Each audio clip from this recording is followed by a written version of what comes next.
गैर मुल्की कब्जे की वजह से तनाज़ात सर उठा रहे हैं। तनाज़ात के बायस इंसानियत को मसाइल का सामना है। पुरअमन बक़ाए बाहमी के लिए ज़रूरी है कि तनाज़ात का पुरअमन हल हो। इसराइली जंगी जुराइम का मरतकब हो रहा है। हज़ारों फ़लस्तीनी शहीद हो चुके हैं। आलमी अदालत इंसाफ ने भी इसराइली मज़ालिम का नोटिस लिया। फ़लस्तीन में फ़ौरी गैर मशरूत जंग बंदी का मुतालबा करते हैं। वज़ीर आज़म शहबाज शरीफ का SCO प्लस समिट में इज़हार ख्याल कहा। इस्लामोफोबिया एक बड़ा मसला है। माहौलियाती तब्दीली की वजह से दुनिया को चैलेंजेस का सामना है। माहौलियाती तब्दीली की वजह से कुदरती आफात का सामना है। पाकिस्तान को भी साल 2022 में माहौलियाती तब्दीली के बायस बदतरीन सैलाब का सामना करना पड़ा। कोरोना के बायस दुनिया को समाजी और मौशी मसाइल का सामना करना पड़ा। तमाम तस्फिया तलब मसाइल का पुरअमन हल चाहते हैं। पाकिस्तान तनाज़ात के पुरअमन हल के लिए भरपूर किरदार अदा करता रहेगा। आज जिन दस्तावेज़ात पर इत्तफाक राय हो वो SCO के अहदाफ के हुसूल में अहम किरदार अदा करेंगे।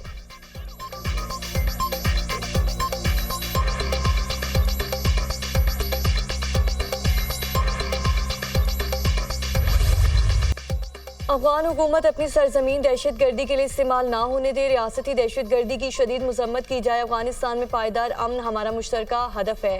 अफगानिस्तान की बुरी हुकूमत के साथ बामायनी तौर पर बातचीत करना होगी ताकि वहाँ के अवाम के मसाइल दूर हों। इस्लामोफोबिया और लसानियत के खिलाफ भी आवाज़ बुलंद करना होगी। वज़ीर आज़म शहबाज शरीफ का शंघाई ताउन तंजीम के सरबराह इजलास से खिताब। SCO फ़लस्तीनियों पर इजरायली मज़ालिम की मजम्मत करे। मज़ीद कहा CPEC से तरक्की और खुशहाली की जानिब गामजन है। पाकिस्तान अपने महल वकू के एतबार से तिजारत के अहम गुजरगाह है। SCO तरक्याती मंसूबों के लिए मुतबादिल फंडिंग का तरीक़ाकार वज़े करे। दुनिया को मौसमियाती तब्दीलियों का सामना है। माहौलियात के तहफ़्फ़ुज़ के लिए SCO का इक़दाम लायक़े तहसीन है। वज़ीर आज़म शहबाज शरीफ के इजलास में आमद पर काज़ाकिस्तान के सदर ने इस्तकबाल किया। शंघाई ताउन तंजीम के सरबराही इजलास के मौके पर वज़ीर आज़म शहबाज शरीफ की आलमी रहनुमाओं से मुलाकातें। तुर्किया, आज़रबाईजान, ताजिकिस्तान, किर्गिस्तान और बेलारूस के सदूर से भी तबादला ख्याल। दो तरफा ताल्लुकात और बाहमी दिलचस्पी के उमूर पर बातचीत। वज़ीर आज़म अक़वाम मुत्तहिदा के सेक्रेटरी जनरल अंतोनियो गुतेरेस से भी मिले।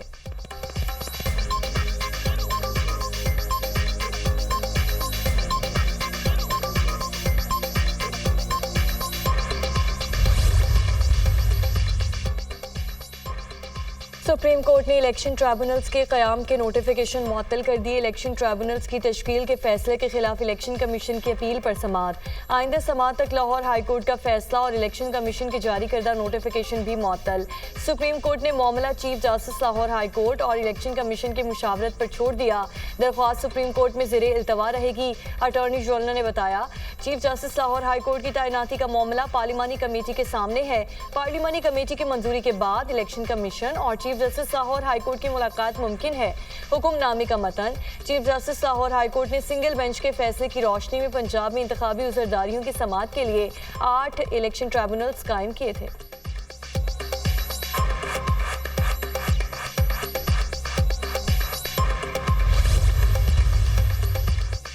इलेक्शन ट्राइब्यूनल्स की तश्कील के फैसले के खिलाफ अपील पर समाअत में PTI वकील ने चीफ जस्टिस कासिफ आसिसा पर एतराज़ उठा दिया। केस किसी और बेंच को भेजने की सदा। चीफ जस्टिस और बेंच की तश्कील पर एतराज़ उठाने पर अदालत बरहम।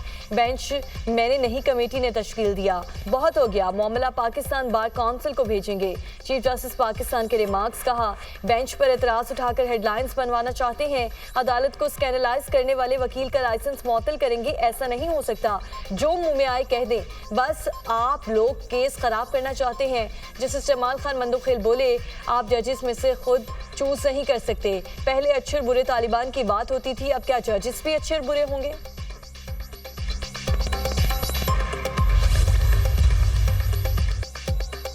बानी PTI से अडयाला जेल में पार्टी रहनुमाओं की मुलाकात ना हो सकी। उमर अयूब और शिबली फराज समेत किसी भी लीडर को मुलाकात की इजाज़त ना मिली। तमाम रहनुमा जेल के बाहर इंतजार करते रहे। मुलाकात का वक्त भी खत्म हो गया। मुलाकात की इजाज़त ना मिलने पर उमर अयूब की जेल अमले से तल्ख कलामी। अडयाला जेल के बाहर मीडिया से गुफ्तगू में उमर अयूब ने कहा हमें बानी PTI से मुलाकात की इजाज़त नहीं दी गई। ये समझते हैं 4 घंटे इंतजार करके हमें कमज़ोर कर देंगे, तो ये गलत फहमी है। जेल की पूरी इंतजामिया को कौमी असम्बली और सेनेट में लाइन हासिल करेंगे। PTI मुट्ठी की तरह है, पार्टी में कोई तकसीम नहीं, हम मुत्तहिद हैं और मुत्तहिद रहेंगे। शिबली फराज ने कहा, आजकल किराए के लोगों को टीवी पर दोबारा लाया जा रहा है। तहरीक इंसाफ मुत्तहिद है, हम में इख्तलाफात थे और ना है। हमारे लीडर बानी PTI हैं। शहरियार आफरीदी बोले, उन्होंने जितना जुल्म करना था कर लिया, हम तकसीम नहीं होंगे। PDM हमारा मुकाबला नहीं कर सकती।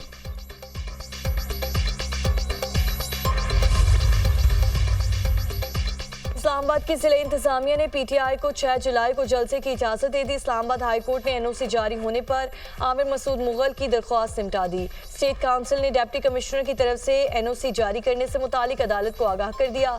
हमें NOC नहीं दिया गया, बल्कि आज एक दिन पहले अदालत को आगाह किया गया है। हमें जलसे की तैयारी के लिए वक्त ही नहीं दिया गया। शुएब शाहीन एडवोकेट, हर बात पर झगड़ा तो नहीं कर सकते। आप तो बड़ी पार्टी हैं, कुछ घंटों में ही लोगों को निकाल लेंगे। आप क्या कहते हैं? डिप्टी कमिश्नर अब लोगों को भी निकाल कर लाए। जस्टिस बाबर सत्तार के रिमार्क्स। पुलिस ने PTI जलसे की दरख्वास्त गुजार आमिर मुगल को एक बार फिर गिरफ्तार कर लिया। आमिर मुगल को DC ऑफिस के बाहर से गिरफ्तार किया गया।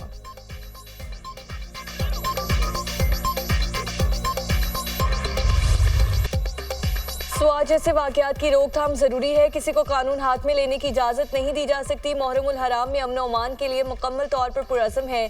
सोशल मीडिया से नफरत और फिरका वारियत पर मबनी मवाद को हटाया जा रहा है। बगैर सबूत किसी को भी तोहमत, इज्जत उछालने की इजाजत नहीं। यहाँ तक इज्जत के कानून की जितनी जरूरत आज है, पहले नहीं थी। सियासी मुखालिफत पर किसी की इज्जत तार तार नहीं होनी चाहिए। बदनीयती से इल्जाम लगाया, झूठ बोला तो फिर सजा मिलेगी। हमारे मुआशरे में बीमारी इसलिए फैली कि जवाब ही नहीं। वज़ीर आला पंजाब मरीम नवाज का इत्तेहाद बैनुल मुस्लिमीन कॉन्फ्रेंस से खिताब।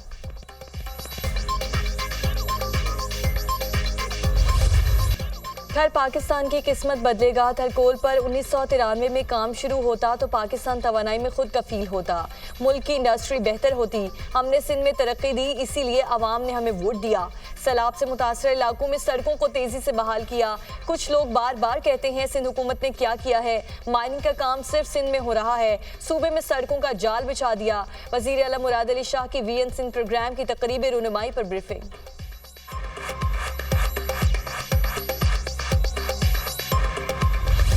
हुकूमत का आवाम को एक और झटका, महंगी बिजली मजीद महंगी। 1 जुलाई से बुनियादी टैरिफ में 5 रुपए 72 पैसे इजाफा।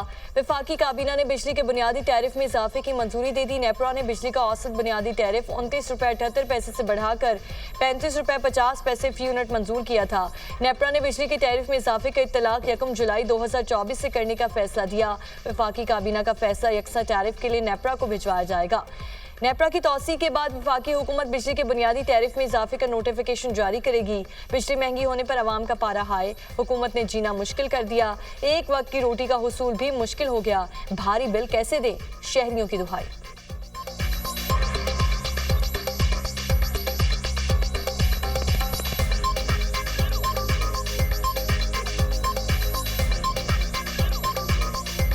कभी 3 रुपए बढ़ा देते हैं, कभी 5 रुपए बढ़ा देते हैं, कभी 12 रुपए तक भी बढ़ा देते हैं। गरीब आदमी तो वैसे ही मर गया, जो सैलरी % है उस पर आपने टैक्स लगा दिया है। लोग जो है परेशान है, बिजली की वजह से बिल दिए नहीं जा रहे लोगों से, घर का चूल्हा बंद हो गया हुआ लोगों के। 6 घंटे 7 घंटे बिजली होते हैं और बिल इतने आते हैं कि हद से बाहर। बिजली है नहीं, अभी बिल देखो, हम ये किधर से ले आएंगे।